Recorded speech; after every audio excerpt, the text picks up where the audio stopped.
Mapagpalang araw na muli sa inyong lahat.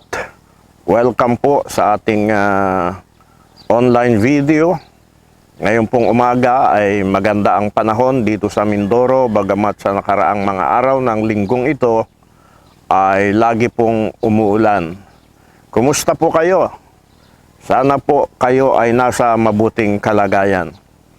Bago tayo dumako sa ating message sa umagang ito, ay gusto ko munang batiin yung ating mga kapatid na nag-birthday sa linggong ito. Unang-una po ay si Bishop Noel Guerrero.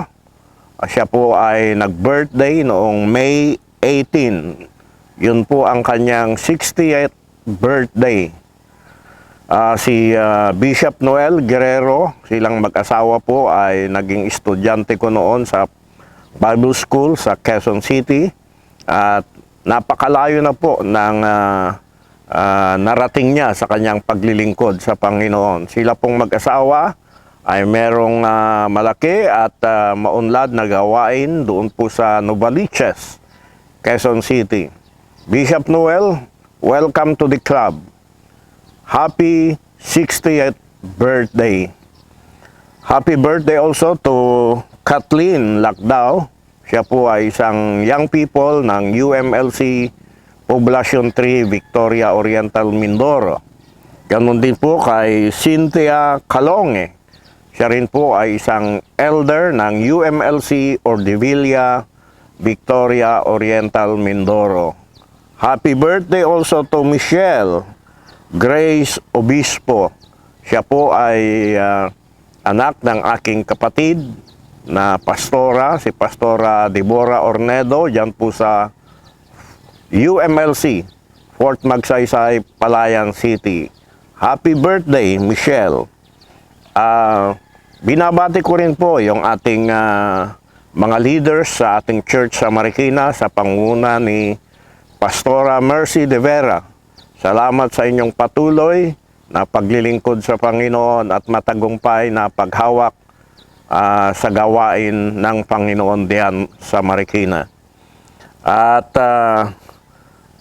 I would like also to greet ang isa sa ating viewer na taga Paumbong, Bulacan, si SP Simon.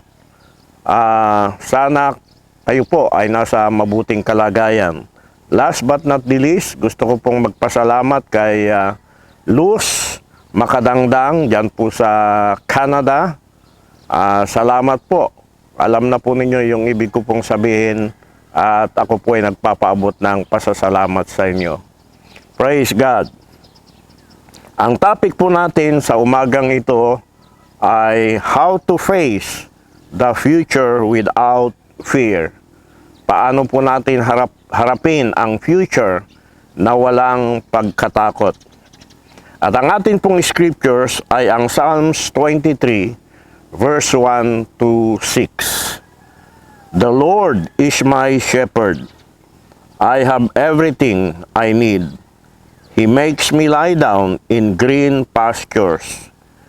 He leads me beside still waters. He restores my soul. He leads me in the right path for His name's sake. Even when I walk through the valley of the shadow of death, I will fear no evil, for you are with me. Your rod and your staff comfort me. You prepare a banquet for me in front of my enemies. You anoint my head with oil, and my cup overflows. Surely goodness and mercy will follow me all the days of my life, and I will dwell in the house of the Lord forever. Ang Panginoon ang aking pastol, hindi ako magkukulang. Pinahihiga niya ako sa luntiang pastulan. Inaakay niya ako sa tabi ng mga tubig na pahingahan. Pinanunumbalik niya ang aking kaluluwa. Inaakay niya ako sa mga landas ng katwiran, alang-alang sa kanyang pangalan. Bagaman ako'y lumakad sa libis ng kamatayan, wala akong katatakutang kasamaan sapagkat ikaw ay kasama ko. Ang iyong pamalo at ang iyong tungkod inaaliw ako ng mga ito. Ipinaghanda mo ako ng hapag sa harapan ng aking mga kaaway. Iyong binuhusan ng langis ang aking ulo. Umaapaw ang aking saro. Tiyak na ang kabutihan at kaawaan ay susunod sa akin sa lahat ng mga araw ng aking buhay, at ako'y maninirahan sa bahay ng Panginoon magpakailanman. Pagpalain ng Diyos ang kanyang mga salita, at tayo po ay manalangin. Lord, sa umagang ito kami po ay nagpapasalamat sa bagong buhay, bagong kalakasan, bagong opportunity na iyo pong ipinagkaloob sa bawat isa sa amin. Sa umagang ito, una sa lahat kami po ay humihingi ng kapatawaran sa lahat ng aming mga kasalanan na nagawa sa iyo, sa aming pananalita at pag-iisip, at nawa sa umagang ito, ang inyong mga salita ay maging kalakasan, Panginoon, ng bawat isa na manunood sa umagang ito. Hindi ko po alam ang kanilang mga pangangailangan, but you know it, O God. Lord, bless them. Let your word speak to them, O God. In Jesus' name I pray. Amen and amen. Ang Psalms 23 po ay merong 6 na verses lamang. Pero ito po ay nagbibigay ng larawan sa atin tungkol sa kabutihan ng Diyos.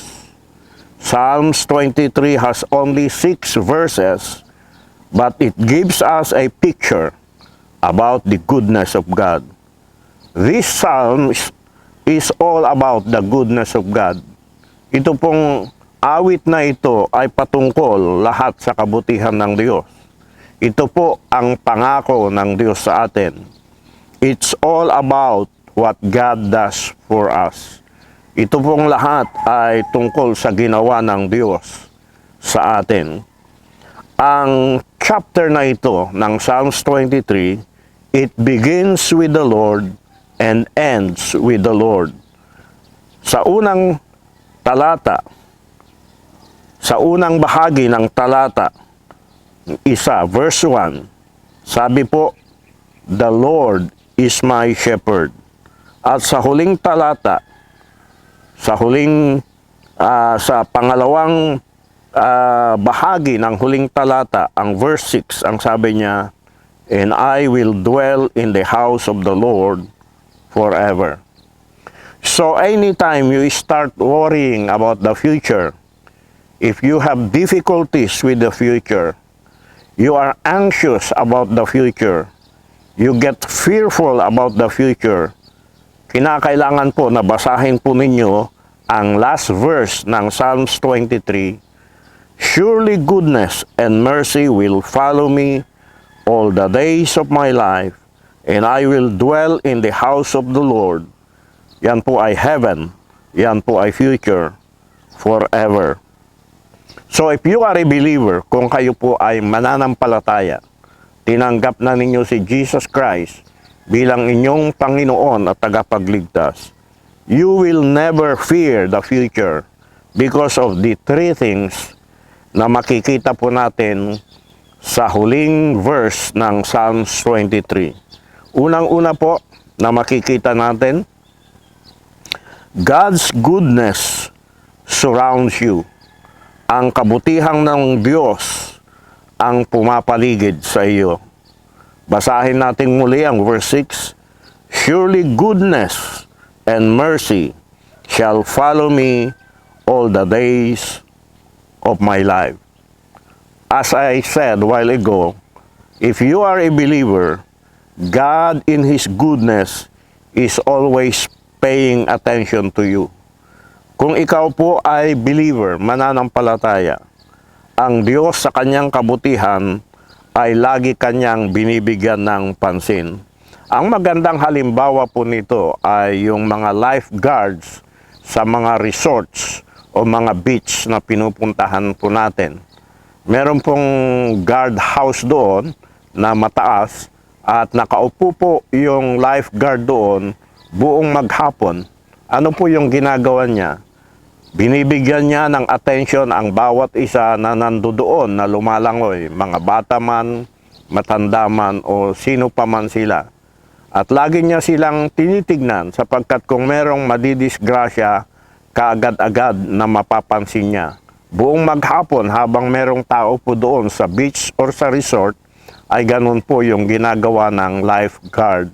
So ganun din po ang Panginoon sa bawat isa sa atin. There is no hour in your life that God is not watching you. No moment in your life God is not watching you. Wala pong oras sa inyong buhay na hindi po kayo binabantayan ng Diyos. Walang sandali sa inyong buhay na hindi ka binabantayan ng Diyos. Sa Luke chapter 12 verse 6, ang sabi po ni Jesus Christ, "Are not 5 sparrows sold for 2 cents? And not one of them is forgotten before God." Napakaganda po ang pagkakasalin sa Tagalog sapagkat ang sabi niya, hindi ba napakamura ng halaga ng maya? Sapagkat ang halaga po ng maya ay 2 sentimo. Ngunit kahit isa ay hindi nakakalimutan ng Diyos.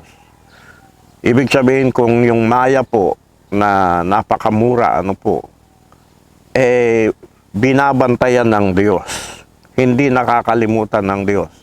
Gaano pa po kaya tayo na dahilan kung bakit ang Panginoon Kristo ay naparito sa ibabaw ng lupa.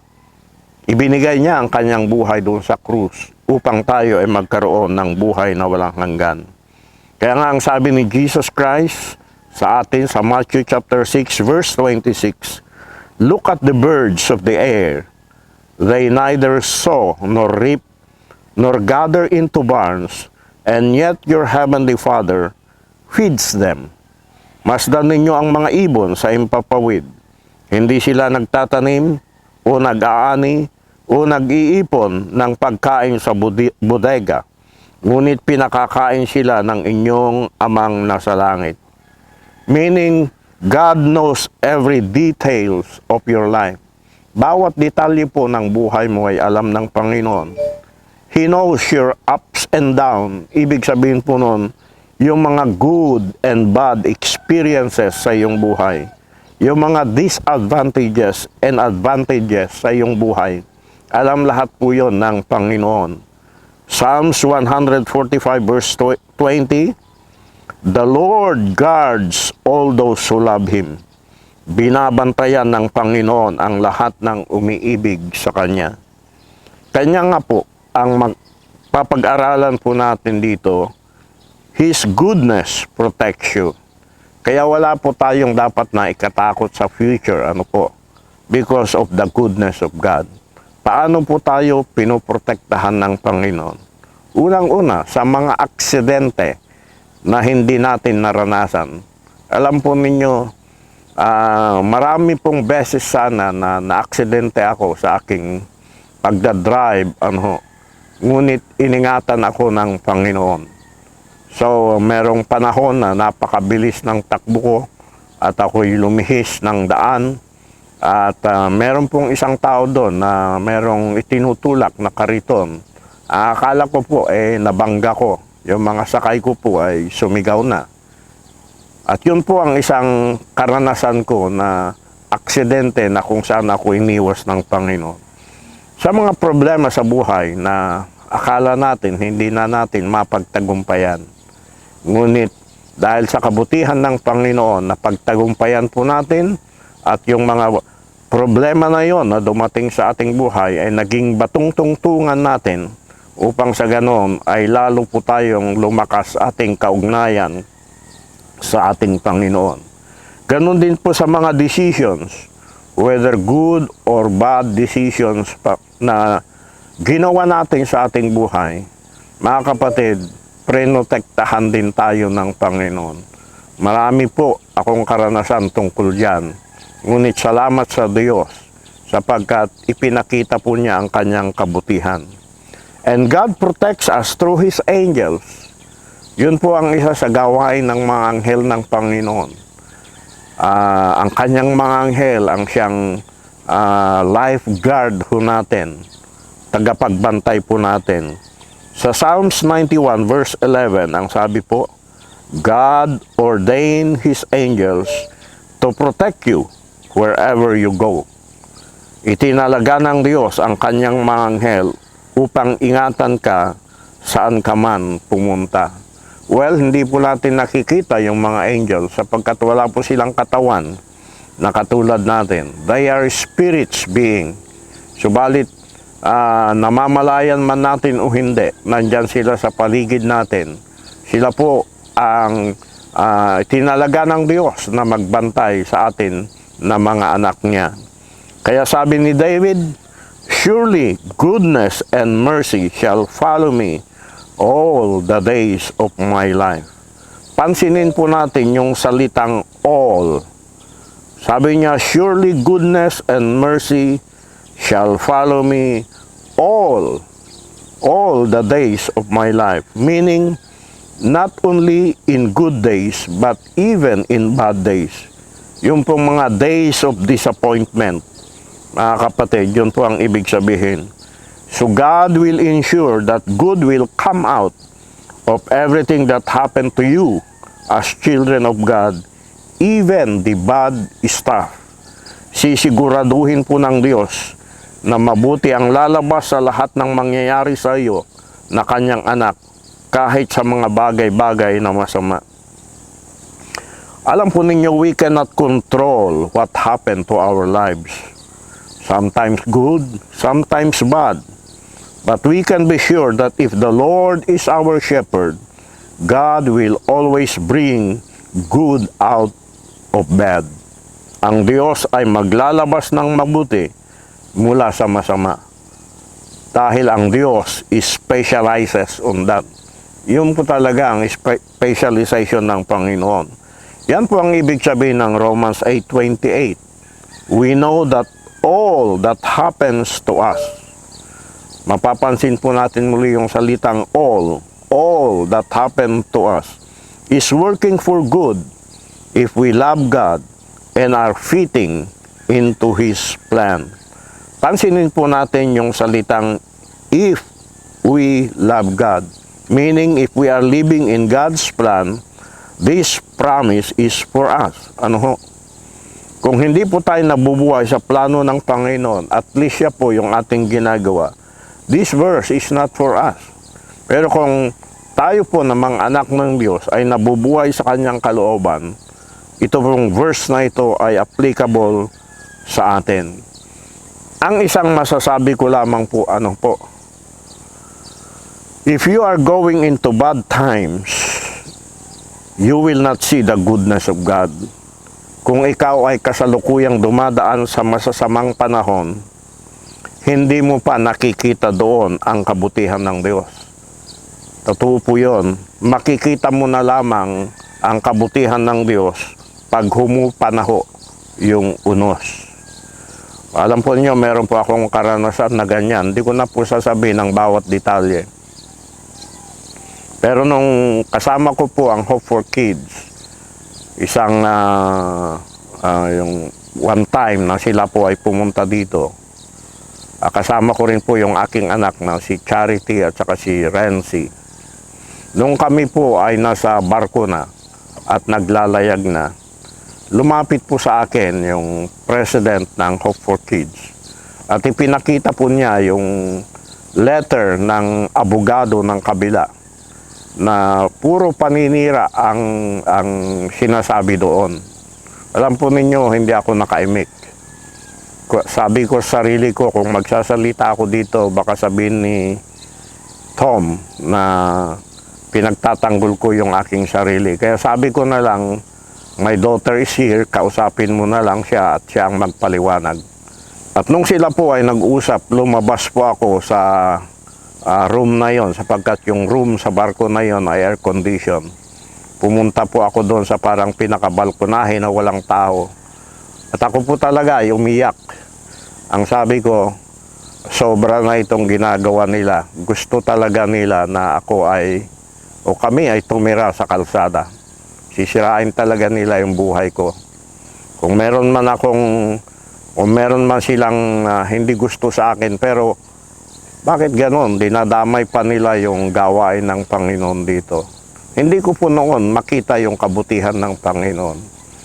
Nagtatanong ako. Subalit ngayon, nahumupa na yung unos. Nakita ko na po yung kabutihan ng Panginoon. Hindi po ako nagsalita noon. Kaya napakabuti ng Panginoon. Kaya hindi po natin dapat katakutan ng future because God's goodness surrounds us. Ang kabutihan ng Diyos ang pumapaligid sa atin. Pangalawa, kung bakit hindi natin dapat katakutan ng future, God's mercy is in us. Ang awa or habag ng Diyos ay nasa atin. God's goodness is working around us.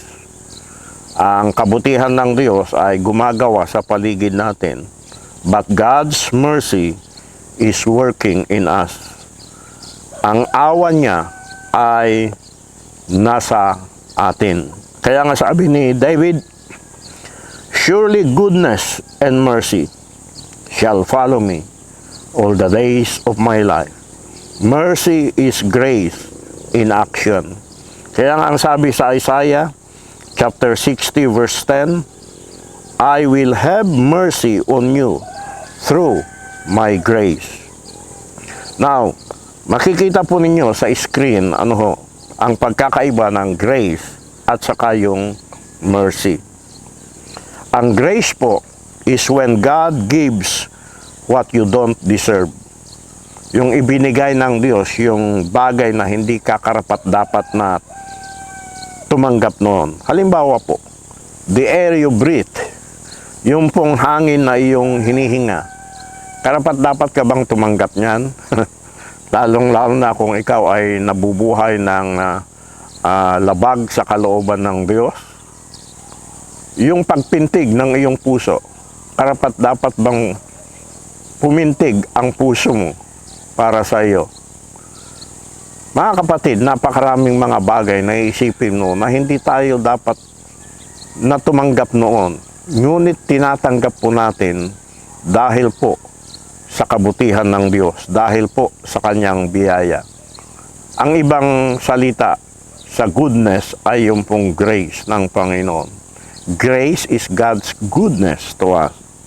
Yung mercy naman po, when God does not give you what you don't deserve. Ito naman po yung hindi mo tinanggap, hindi ibinigay ng Panginoon sa iyo yung dapat mong tanggapin. We deserve to go to hell. We deserve to die. Tayo po ay karapat-dapat na hindi tumanggap ng habag ng Panginoon. But because of God's mercy, ay natanggap po natin ito. Kaya ang sabi ni David sa Psalms 103 verse 2 to 9, I will bless the Lord and not forget the glorious things He has done for me. He forgives all my sins. He heals me. He ransoms me from hell. He surrounds me with loving kindness and tender mercies. He fills my life with good things. He is merciful and tender toward those who don't deserve it. He is slow to angry and never bears a grudge. Hindi daw po nagtatanim ng hinanakit ang Diyos sa atin. Yun ang napakaganda po. Tayo po maraming mga hinanakit. At kung minsan nga, naghihinanakit pa tayo sa Diyos. Pero ang Diyos, hindi po pwedeng magtanim ng hinanakit sa atin. Ganon po ang mercy or ang awa ng Diyos sa ating buhay. Kaya dapat po tayo huwag matakot sa future. Because God's mercy is working in us. Pangatlo po, live your life for the glory of God. Ipamuhay mo ang buhay mo para sa kaluwalhatian ng Diyos. Lalong-lalo na po sa panahon na ito ng pandemya. Dapat po, wag lamang yung sarili natin ang isipin natin. ipamuhay po natin ang buhay natin para sa kalwalhatian ng Diyos. Paano po natin gagawin yon? Matthew chapter 5 verse 16, "Let your light so shine before others, so that they may see your good works and give glory to your Father who is in heaven." When you open your life for others, alam po ninyo ang mangyayari kung ibibigay po natin at bubuksan po natin ang buhay natin para sa iba. The more blessings, the more grace, the more mercy ang babalik po sa atin. Kaya, hindi po natin dapat nakatakutan ang future. Unang-una po, God's goodness is working around us. Pangalawa, God's mercy is working in us. And number 3, live your life. Live your life. Sabi niya dito, for the glory of God. Dito po sa 2 Peter chapter 2 verse 13, God in His divine power has given us everything we need for living a godly life. The power is given to us through knowing Jesus, and He has called us to share in His own goodness and glory. So sa atin pong pagwawakas, if you think about the future, kung iniisip mo ang hinaharap, ang mga susunod na 6 na buwan, ang susunod na taon, ang susunod na 5 taon, ano po ang inyong nararamdaman? Ang inyo bang isipan ay punong-puno ng alinlangan, kalituhan, pagkatakot, kabagabagan at pag-alaala? Is your mind filled with doubt, confusion, fear, anxiety, and worry? Kung ganun po ang inyong nararamdaman, I encourage you to go to Psalms 23 verse 6. Surely goodness and mercy shall follow me all the days of my life, and I will dwell in the house of the Lord forever. Ang sabi po ni President Duterte sa kanyang lingguhang panayam sa YouTube, sabi niya, the country must prepare for the worst should there be a more serious COVID-19 variant to hit the country. Hindi pa po tayo nakakaahon sa pandemyang ito. Ano po? Merong mga improvement, pagbaba ng mga infected cases, ano ho. Marami na pong dumarating din na vaccine sa ating bansa at purihin ng Panginoon. At ang mga tao na rin ay nagigising na at nagkakaroon ng kamalayan ng pangangailangan ng vaccines.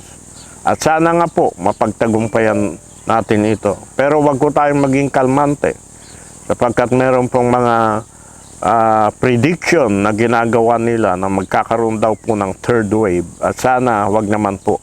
Ano ho?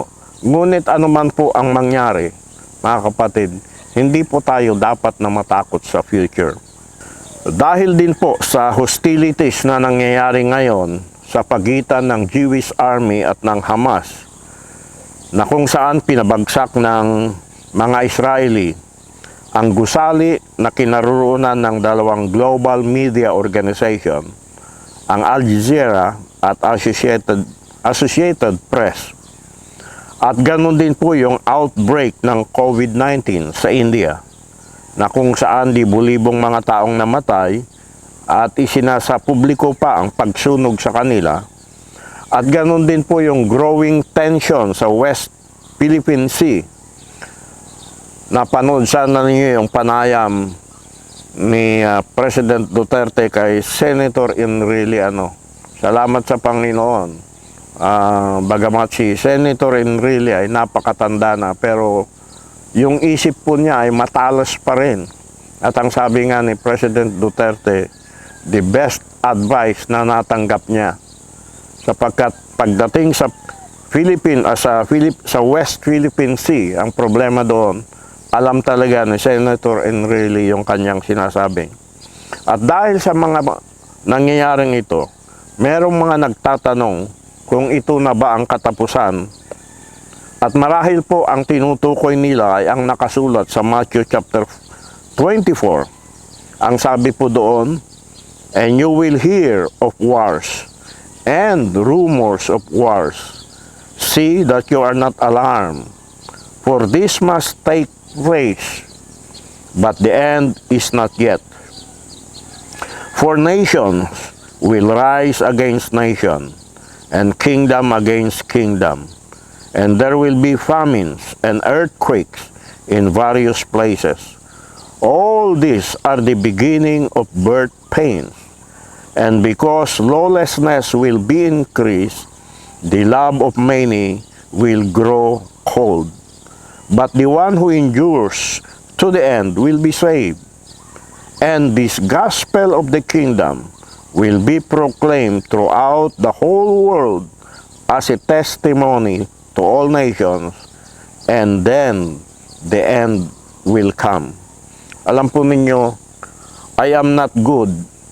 Hindi po ako mahusay sa pag-aaral tungkol sa end times.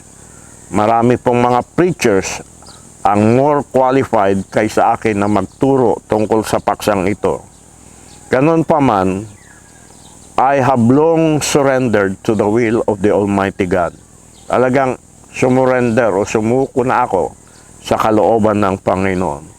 Hindi ko po alam ang oras o araw ng katapusan ng mundo. Ano po? Yung mga wars and rumors of wars, hindi naman po yun yung katapusan ng mundo. Ang sabi po sa binasa natin, the end is not yet. At ito po ay beginning ng birth pains. Ang maliwanag po dito sa binasa natin sa chapter 24 na palatandaan ng pagbabalik ng ating Panginoon Jesucristo ay ang pangangaral po ng kanyang mga salita. Ano ho? Sapagkat ang sinabi niya, "And this gospel of the kingdom will be proclaimed throughout the whole world as a testimony to all nations, and then the end will come." Hindi po yung mga digmaan, hindi po yung mga pandemya, ano po, hindi po yung mga gutom at mga lindol na siyang kinakatakutan natin. Ano ho? Na tuwing may lindol na malakas o mga tsunami o ano, ang lagi nating naririnig ay babalik na, katapusan na ng mundo, babalik na ang Panginoon. Hindi po. Ang sinabi po dito sa Matthew chapter 24, kinakailangan po na may proclaim ang gospel of the kingdom throughout the whole world as a testimony to all nations, and then the end will come. Ano ho? Kaya, ulitin ko, hindi ko po alam kung ano ang oras o araw ng katapusan ng mundo. But I have a goal in mind. Mayroon akong isang layunin na pagkatapos ng buhay na ito, marinig ko po ang salita ng Panginoong Hesukristo. "Well done, good and faithful servant." Magaling, mabuti at tapat na alipin.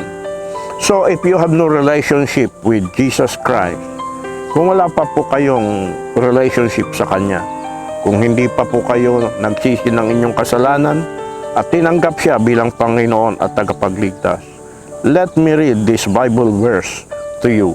Romans chapter 2 verse 4. "You surely don't think much of God's wonderful goodness or of His patience and willingness to put up with you. Don't you know that the reason God is good to you is because He wants you to turn to Him?" Yun lamang po ang dahilan po kung bakit kayo po ay nabubuhay pa rin sa panahon na ito. Pinibigyan po kayo ng Panginoon ng pagkakataon na makilala siya ng personal. At yun po ang kabutihan ng Panginoon sa bawat isa sa inyo. Sana po sa umagang ito, kung wala pa po kayong kaugnayan sa Kanya, sana po isuko ninyo ang inyong buhay po sa ating Panginoon Jesucristo. Bago po tayo mag-pray, gusto ko pong basahin ang isang sulat na ipinadala ng isa nating viewer. Hindi ko na po babanggitin ang kanyang pangalan, pero ang sabi po niya, "Good morning, Pastor. I would like to thank you and everybody who prayed for my family who have COVID-19 before. Praise God, they have recovered. My daughter who has lupus was not affected, together with my grandson, so with my eldest daughter and husband. God is good and all things are possible. We did hold on our verse, Psalms 91. Thank you po. All glory to God." Napakabuti po ng Panginoon. Tayo po ay manalangin. Dakilang Diyos at dakilang Ama, salamat po sa inyong mga salita na amin pong pinag-aralan sa umagang ito. Bagamat ang aming kalagayan sa panahon na ito ay punong-puno pa rin ng hamon, punong-puno pa rin ng kawalan ng katiyakan dahil patuloy pa rin po kami dumadaan sa pandemya. At hindi lamang po yun, merong mga digmaan na nagaganap ngayon sa Middle East sa pagitan ng Israel at ng Hamas. At dahil dito po, ay marami po ang natatakot at nagtatanong kung ito na ba ang katapusan ng mundo. Lord, hindi po yon ang aming concern sapagkat kung tungkol sa iyong pagdating, kayo lamang po ang may concern niyan. Ang dapat na concern po namin ay kung ang aming buhay ba ay nasa inyo. Kami ba ay nakakatiyak na anumang mangyari sa hinaharap, kami po ay merong kapayapaan at kapanatagan. Salamat po Diyos sa tatlong bagay na aming napag-aralan sa umagang ito, na ang inyong kabutihan ay pumapalibot at pumapaligid sa amin oras-oras, minuminuto at bawat sandali. Kayo po Panginoon ang nag-iingat sa amin. Kayo po Panginoon ang nagpuprotekta sa amin. Salamat din po sa inyong habag Panginoon, sa inyong mercy na gumagawa Panginoon sa aming buhay. Lord, we thank you, Lord. We thank you, Lord. Salamat po, Panginoon. At nawa, Panginoon, ipamuhay din namin ang aming buhay para sa inyong kaluwalhatian upang pagdating ng araw na kami po ay humarap sa inyo, marinig po namin ang inyong salita, "Well done, good and faithful servant." Lord, I'll pray for all the viewers today. Anuman din po, Panginoon, ang kanilang kinakatakutan, mga bagay na nagbibigay sa kanila ng alalahanin, kabagabagan, anuman Panginoon ang problema na kanilang kinasusungan ngayon, sila man po ay dinapuan ng COVID-19 o iba pang mga karamdaman, mga pangangailangang financial, pagkawala ng hanap buhay Panginoon. Lord, in the name of Jesus, nawa Panginoon ang inyong mga salita na amin pong napag-aralan sa umagang ito ay magbigay sa kanila ng kapayapaan, Panginoon, at pananalig po sa inyo. Sapagkat kung kayo po ang aming shepherd, wala po kaming dapat na ipag-alala. Pagpalain po ninyo ang mga churches ngayon na magdaos ng pananambahan, ang mga kapastoran, Panginoon, na mga ngaral ng inyong mga salita. Let your glory, Panginoon, surrounds them, O God, and let your presence be felt in their midst. Salamat po Panginoon sa katugunan ng aking dalangin sa umagang ito. Ibinabalik ko po sa inyo ang lahat ng kapurihan sa pangalan ng iyong anak na si Jesus. Amen and Amen. Well, hanggang sa muli, God bless you all and to God be the glory.